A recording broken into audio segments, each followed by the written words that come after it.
भारत के सिंधु जल संधि निलंबित करने से पाकिस्तान बुरी तरह तिलमिलाया हुआ है। उसकी ओर से आए दिन इस समझौते को लेकर भारत को गीदड़ भभकियां दी जा रही हैं। पाकिस्तान ने भारत को डराने के लिए एक नया शिगूफा छेड़ा है कि सिंधु जल संधि के निलंबन के जवाब में उसका दोस्त चीन संभवतः भारत में ब्रह्मपुत्र नदी के पानी के प्रवाह को रोक सकता है। इस पर असम के मुख्यमंत्री हिमंत बिस्वा शर्मा ने इस धमकी का तथ्यों के साथ ऐसा जवाब दिया है जो कि पाकिस्तान की आंखें खोल देगा। उन्होंने पाकिस्तान की इस थ्योरी को सिरे से खारिज कर दिया है कि भारत में ब्रह्मपुत्र नद का प्रवाह चीन से आने वाले पानी पर निर्भर करता है। उन्होंने एक्स पर एक पोस्ट में विस्तार से बताया कि कैसे ब्रह्मपुत्र नद भारत में आत्मनिर्भर है और उसे अपना प्रभाव बनाए रखने के लिए चीन के पानी पर निर्भर नहीं रहना पड़ता।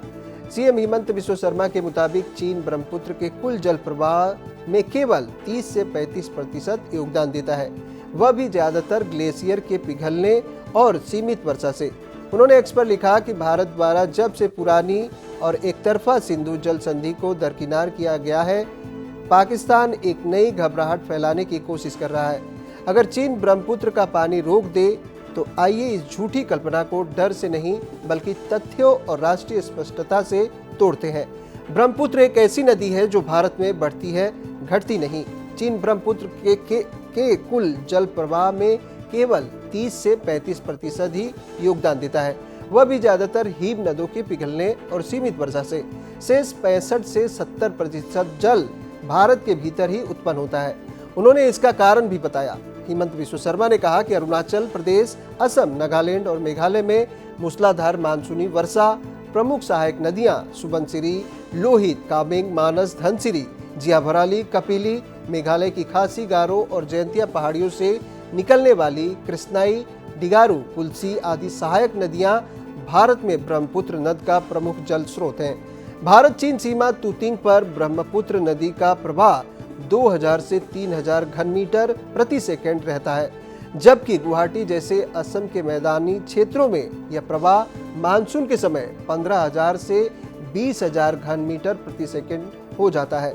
उन्होंने कहा कि ब्रह्मपुत्र भारत में प्रवेश के बाद सशक्त होता है, एक भारतीय वर्षा पोषित नदी प्रणाली है, न कि किसी एक स्रोत पर निर्भर। पाकिस्तान के लिए वह सच्चाई जो उसे जाननी चाहिए। अगर चीन कभी ब्रह्मपुत्र के जल को कम भी कर दे, जो कि अब तक किसी भी मंच पर न कहा गया है, न संकेत दिया गया है, तो वह भारत के लिए मददगार ही होगा, क्योंकि हर साल असम में आने वाली भीषण बाढ़ लाखों को विस्थापित करती है और भारी तबाही लाती है। पाकिस्तान जिसने 74 वर्षों तक सिंधु जल संधि से असमान लाभ उठाया, अब घबरा रहा है, क्योंकि भारत अपने जल अधिकारों पर संप्रभु निर्णय ले रहा है। उन्होंने आगे लिखा कि आइए पाकिस्तान को याद दिलाएं, ब्रह्मपुत्र एक ही स्रोत पर आधारित नदी नहीं है, यह हमारे भूगोल, हमारे मानसून और हमारी सभ्यतागत शक्ति से पोषित है।